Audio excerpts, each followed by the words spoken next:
Hello, everyone. This is Tara with Be Well Healthy Living. Today, I'd like to talk about a political theory principle that might actually be good for your health.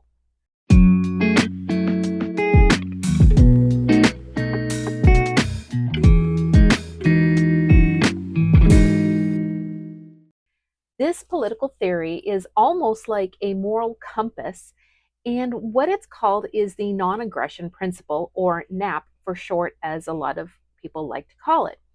So, what is the non aggression principle? Well, for starters, it's the linchpin of libertarian thought. And I'm not going to go into the political aspect of it. I'm going to talk a little bit. I might skim over it, but I'm not going to go deep into the weeds when it comes to how it's applied in political theory. But I am going to talk about how this political theory, when you just dissect the principle of it, the matter, the moral principle, how it could actually be good for your health. The non aggression principle has actually been around for centuries. Although it wasn't coined the non aggression principle, it actually is an idea, a moral guiding principle that has actually been around for quite some time. It was defined more in recent years, in the 1900s, which is not less than a century ago, from an author and well known libertarian author, Murray Rothbard. And so I'm going to read to you the actual quote that defines what the non aggression principle is. No one may threaten or commit violence or aggress against another man's person or property. Violence may be employed only against the man who commits such violence, that is, only defensively against the aggressive violence of another.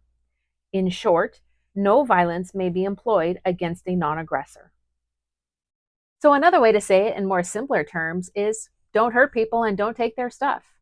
That was a phrase coined by Matt Kibbe, and he's actually sells t-shirts with that phrase on it. In fact, here's a picture of my daughter wearing it.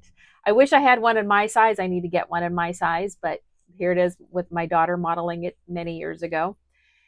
And if you want to break it down even further, you can kind of loosely talk about how this type of principle allows individuals to live their lives as they see fit, so long as they are not aggressing against another person. Pretty simple, right? It makes it actually really easy that they have their choice to live their life as they see fit, as they see choose. And whether I may like it or not, that's the way that they are living their life. And so long as they aren't hurting anybody or forcing anybody or hurting people in any way, then who am I to say that they can't live that way? So the non-aggression principle can actually be used in a couple different ways. In libertarian circles, it will be dissected and dissected and dissected, and libertarians love to split hairs over the smallest of things. So this is a subject that has been talked about over and over and over again, and hairs were split over it a million times. And that's just the way that I think a lot of libertarians are, because they are very in their brains, very intellectual. They like to study, they like to read. So a lot of that goes into the thought of political theory and how it relates to our government and the aggressions of the government.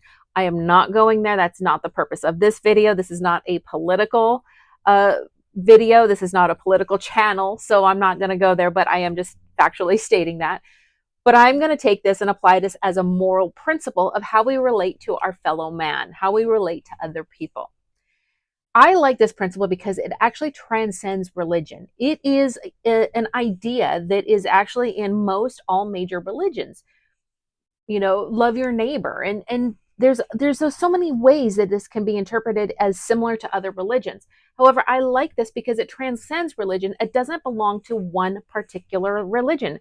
So it's a religious in a sense that it works for everybody, because it doesn't have it doesn't belong to one specific religion. So anybody can practice it, whatever religious beliefs that you may have, if you even have any. So how it relates to your fellow man and how it can actually improve your health is your social connections with other people. So your social connections with other people don't become dependent upon their actions and what they are doing, because as long as they are not aggressing, they are living their life in the way that they see fit. I like to break it down as you do you. That's a great way of not taking you're much freer to not expend that energy judging and looking at what other people are doing. You're more focused then on yourself and how you are being true to yourself, how you are living your life yourself. They can go do what they want to do. And as long as you have that mutual respect for each other, there will always be peace. So you may not morally, let's say, for example, believe in what somebody else, the way that they might be living their life. However, because they are a non aggressing, they are not doing anything that's being aggressive towards you, what does it matter? So it's a great way to actually help to love your neighbor because you are respecting them. You're respecting that space that they have to live their life as they see fit.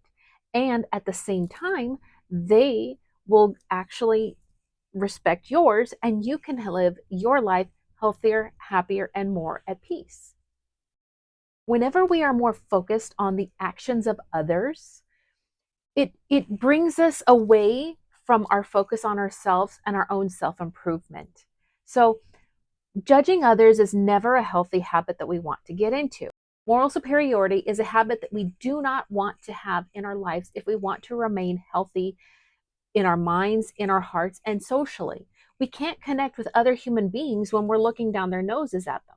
Unfortunately, sometimes, and I'm not saying this for everybody, sometimes people can get really absorbed into their core religious beliefs, and that can cause them to have a moral judgment against another person. So they're going to be more concerned with how they're living their life rather than focusing on their own life. And in fact, in the Bible, Jesus said, get the plank out of your own eye. So what that interpretation is to stop looking at other people and look at yourself. Look and see what areas that you might need to work on, what areas are not perfect, because no one will ever be perfect. So when you live by this whole thing of trusting another person that they know what's best for them, it takes any type of focus off of other people so you can invest that time and energy and put that focus onto yourself for growth, for healing, and for better love and connection with other people. Now, I'm sure that there's libertarians, and I love you guys, but I don't want to split hairs over political theory. This is just how the non aggression principle can relate to your personal health. And that, in that regard, letting the other person be free to live their life as they choose, so long as they are not aggressing against you, then it frees up that energy. That is merely the point that I'm trying to make, how it's good for your health, because it takes focus off of other people. It allows you to not judge people. It allows you to be freer and giving away love, because love is really what our world needs more of. We need more connection with people. We need more support. We need more understanding. We need those things. Now, I'm not saying that we need to tear down those boundaries, because we do need to have good boundaries. However, it allows us to be free to love others and give away more more joy to others when we don't care what they do. It's a beautiful thing when you can accept for people as they are. And that's a huge tenet in the Christian faith, is accept people where they are at. And I keep going back to Christian faith and belief because that's my background. So now I'm not saying one way or the other, because I know there are people in other religions that have similar texts, similar faith principles. It's just what I personally know because that's what I'm familiar with. So what I love about the non-aggression principle is that even though it's defined within the political theories camp, it's something that could bleed over into the way we relate to other human beings. And that's a beautiful thing, when we can have more positive relationships with others that with because we're not judging, because we're allowing them to live their lives. So that's about all for today. I just thought it was interesting to share a political theory principle that actually can be great for your health. And if you would like to learn more about this, there is a lot of information. I won't be going into any of the details and how it relates to political theory or ever government. However, there's lots of information out there if you are curious about that aspect of it. But as a moral principle, as a guiding light, as some kind of way that we can have a mutual contract a voluntary contract between another individual. I think it is a wonderful guidepost, a good type of North Star, because again, it transcends every single religion. So it's something that all humans, everybody can subscribe to. It's as simple as that. So I hope I've provided valuable content for you. If you do like what you've heard today, please like and subscribe. I appreciate it. And thank you so much for watching. That's about it. Peace, love, blessings, and good health. Bye bye.